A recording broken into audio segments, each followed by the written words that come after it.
And I know that you touched on why you wanted to pursue, multifamily, but why specifically now also residential assisted living? Great question. So I am a healthcare professional and mostly I do a rehab director. So I did work at one of the biggest companies in the nation that had assisted living and skilled nursing facility as well as independent living.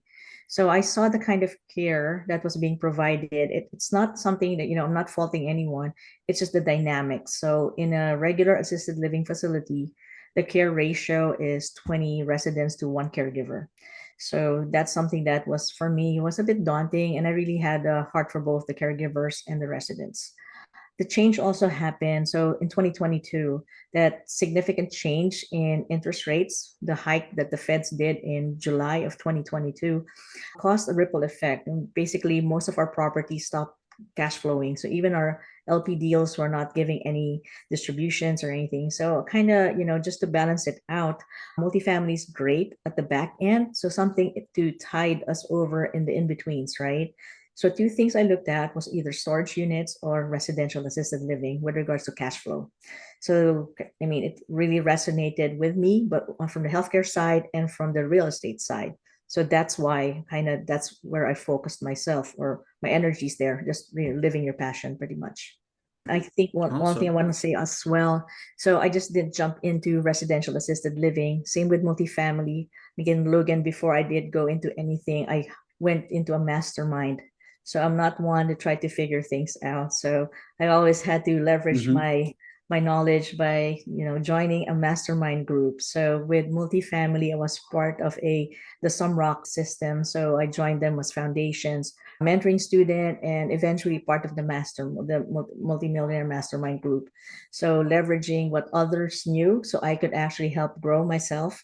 And then same with the RAL. When we started pivoting towards RAL, we joined the RAL Academy. One of the most well-known person related to RAL is Gene Gorino. So we learned from that as well. So that was our pivot Hmm. too. Gotcha. Yeah, that was gonna be my next question because I I talked to a read your lot of mind. people. Yeah, I talked to a lot of people for Tim, and a lot of them are like, "Hey, I want to get started in capital raising, but I just don't know like where to start." Right? That's pretty daunting and Yes. overwhelming for some people. And I'm curious, those mentorships and those masterminds, what was like the one thing you took away, or like what was the one tool that you got in your tool belt that you absolutely needed to start raising capital? So great question though. Basically, it's more of knowledge about what you're getting yourself into, what you're marketing, the product itself. So with multifamily, you had to learn about really the fundamentals of the underwriting, the market, reading your location, reading what your investors needed. So, do they want cash flow? Are they looking more for the upside? So you have a variety of options. You can offer them a class A, B, or C, right? With residential assisted living, same thing with that though. But residential assisted living, I mean, it's the this disparity between the capital raising between these two, it's just really funny. But I think with residential assisted living, you want to look at it. This is more of a service for me than anything than capital raising. Most of it has been with a few partners and mostly money from ourselves, me and my partner. So it's been that.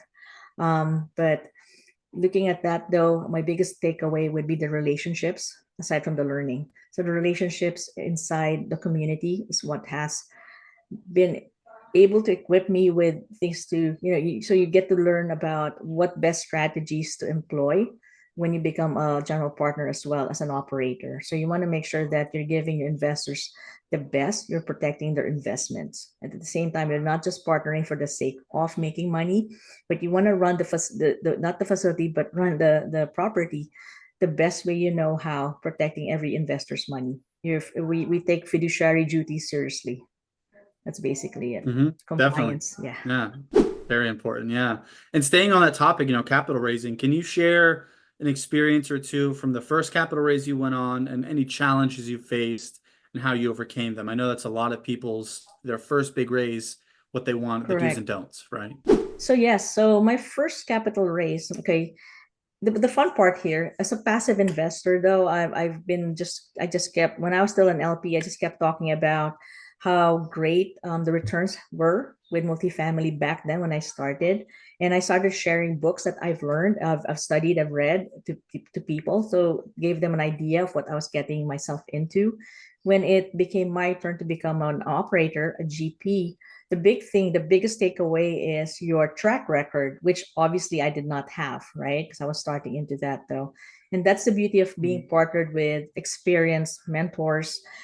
Those are the people that you have to lean on with their experience in order for you to have some of your own, right? I wasn't marketing myself that I knew everything, even though I was already in the business for over 2 years. But it was more of what I know based on what they know. Okay, so we're leaning on their experience, and then I showed them. I pretty much highlight what they've done as operators, and that really helped in terms of that. And also, I think with friends and family, they've seen how successful the previous LPs have been, so they wanted a piece of it as well. Plus, again, they know also your character. I guess that's it as well, so that they were encouraging in the sense that, hey, when the time comes that you have your own property, please let us know. We want to invest with you. So those are the things that I got. Was it challenging? Absolutely. Our first cap raise happened over Christmas. So the holidays, most people are on vacation.